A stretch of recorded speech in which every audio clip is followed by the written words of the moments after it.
Hey guys, so welcome to my book talk on Crown of Midnight, the second book in Sarah J Maas's Throne of Glass series.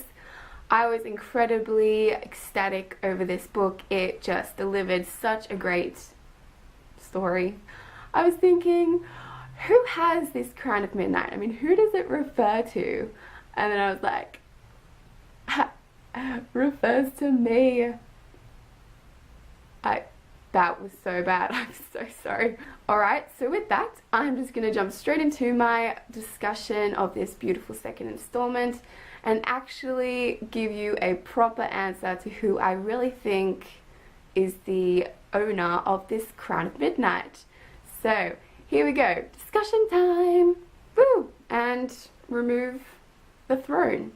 What is a crown? What am I even on about? I think the title of this book, Crown of Midnight, I think it refers to the king and how he got his power from the obsidian ring. So midnight, black abyss, obsidian ring, you know what I'm saying? So, yeah, so I think the title speaks to the usurpation of the king and where his power originates from, and it also gives us an insight into his soul and the color of it, which is black.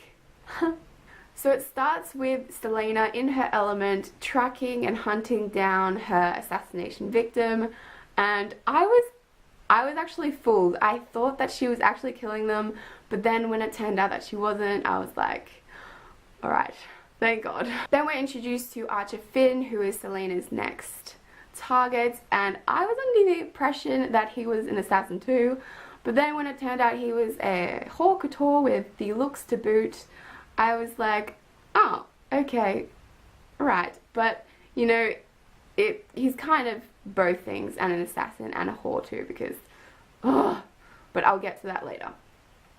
And I did not trust him at all, or, yeah, I didn't trust him. Like, there was always that talk of him sneaking up on Selena, and I thought that that was overshadowing his silent betrayal. I'm, like, really into symbolism, yeah. So I just didn't trust him. He was, Now I'm just gonna fast forward to the scene when she finds the riddle in that study, and then she gets slashed with the Gloriella, the poison, and then she runs back to the glass castle and Cole just looks after her.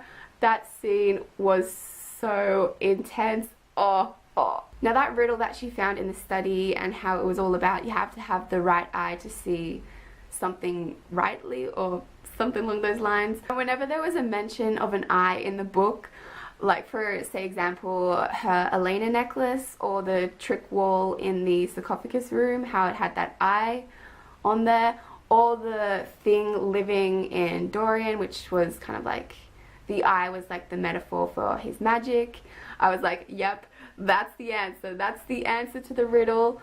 And then each time I was wrong, and I'm just like, oh damn it, like, sorry Sarah J Maas, you're killing me here, you're killing me. Like, come on. And then it turned out to be Damaris, the frickin' sword of Gavin, I think that's its name. I was like, Now with Dorian's power, I love how Nehemia and Dorian have that talk, and how she kind of opens his eye to the something awakening inside of him, which is his magic, which is ancient and powerful and cold. And I just love how that talk went and how she offered him her guidance. And then she was also like drawing those word marks around him, and everyone was like gaping. I just love that scene. It was so awesome. And then we find out that his power is kind of like a hybrid between telekinesis and like Hulk smashes. I was like, yeah, he punched a wall, it cracked, and then the window shattered. I was like, alright, good for you, buddy. Hulk smash. Yeah.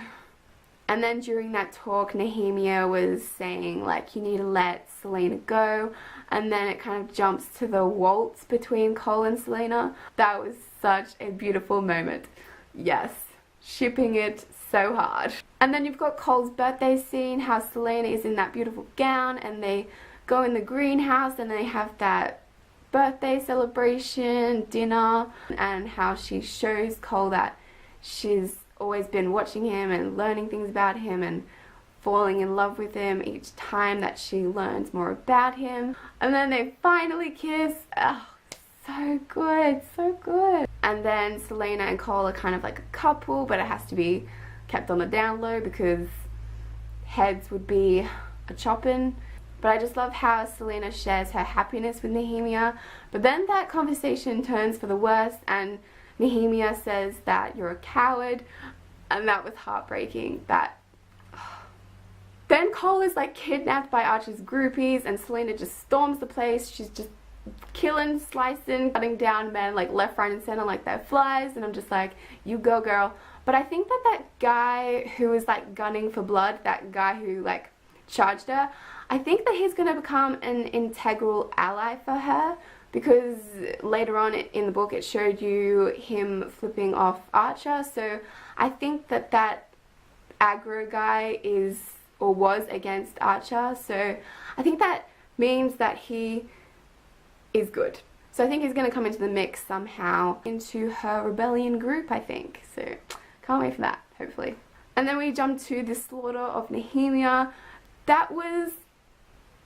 I actually couldn't get the full impact of it because I was so convinced that she had staged her death.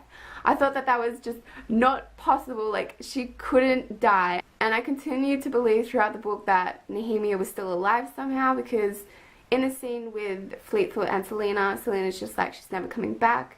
But then it said Fleetfoot was still like waiting for her, so I kind of thought that was giving us hope and like hinting that she was still alive. And then again, when Selena opened up that portal and that void was absent of Nehemia there, I thought that of course she couldn't be there because she's not dead.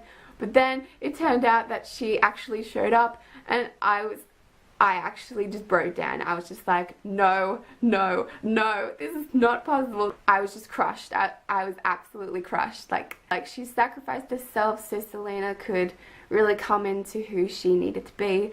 And the scene when Selena tries to kill Cole, I was flabbergasted.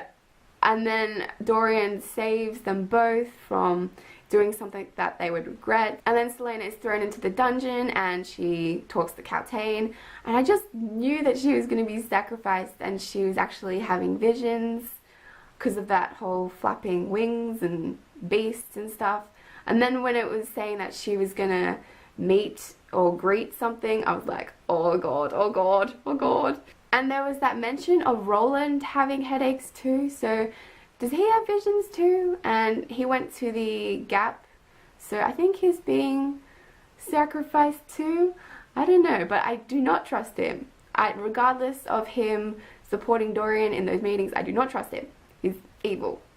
I love this scene when Selena was hunting down Grave. That was retribution at its finest. And Yellow Legs, holy crap, like I didn't see her turning on Selena. I just loved it when she, you know, off with her head. She deserved it. Oh my god, this scene when Cole finds Selena's will and how everything she has is given to him, and she tells him, I won't change it, but get the hell out of my room. I was in tears, and then I was just like killed when it mentioned that Cole was sobbing. That just broke me. That broke me. So powerful. Now that whole maze scene with the obsidian clock tower and that feral monster down below, that was creepy as hell, like holy crap. But I also loved how Dorian kind of ended up following her and they kind of killed the beast and they bonded over their magic, and yes, good times, good times. Now when Selena finally figures out that Damaris is the eye to see through that trick wall and she finds the riddle, it was so obvious that like the second word key was in the like Elena's sarcophagus crown thing. That was so obvious. Like I didn't get how she took so long to figure that out. Like, Selena, come on. I love how she figures out the anagram pattern thing with Time's a Rift. I just love puzzles and patterns and everything, so I really like that. And then when we found out that the king has actually got that crown word key, I was like, shit, oh god. Now, any scenario where you have to open up a portal, it's just a universally known fact that it will end in disaster, and it is just plain old a really bad idea, and she does it anyway. Like, alright, Selena, alright. And then we find out that Archer was the one that instigated Nehemia's death, and oh, I just wanted to kill him so bad then. But then, of course, something happens and the word marks get shifted and this monster comes through the portal. The only thing that I could think of was White Walker. It's a White Walker. Like, it was just, the description was so much like a White Walker. Phone. Oh. And when Fleetfoot is hurt and he's taken into that portal with the White Walker and Cole rushes in to save him, I'm just like, he is everything I need in my life. Please let me have Cole.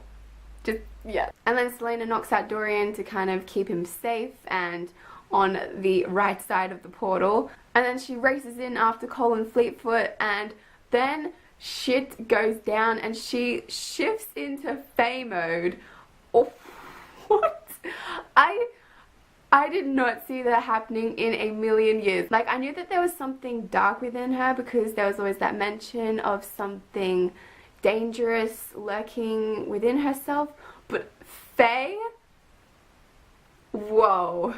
And then she's just like 1,000 times more kick-ass, and then she just like stabs the whole ice ground and it like splits in half and it just like falls off or something. I didn't even know, but yeah, it's almost like 2012 apocalypse in Iceland.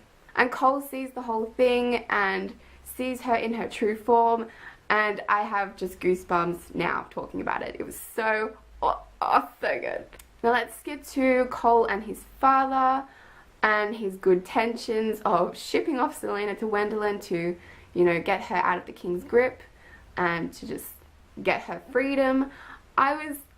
He's so perfect. He's so perfect. Why are people Team Dorian? I don't understand. Like, it's Cole. I mean, he sacrifices his position of captain of the guard just so Selena could be free. Like,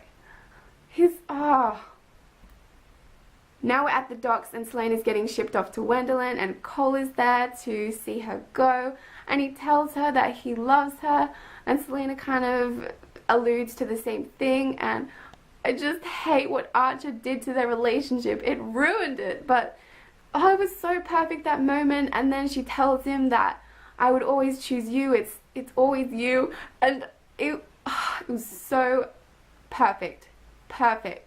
Sarah J. Maas, you killed me. Then the massive cliffhanger, how she gives him that date and he puts it all together and he finds out that she is the Queen of Terresin. Now, it wasn't really a cliffhanger for me because I kind of guessed it in book 1, but it was the crescendo of him finding out the truth about her was amazing. It was so climatic, even though I knew already what was happening. Like, it was just so good, so good. So now I'm just going to jump straight into the third book, Air of Fire, and just devour it, and it's going to be good time. It's gonna be good. So there we have it. That is my book talk on Crown of Midnight. Hopefully you enjoyed it and could relate to all of my feels. Let me know how you felt about this book in the comment section below. I would love to hear from you all. But for now, I will just see you in my next video. Bye!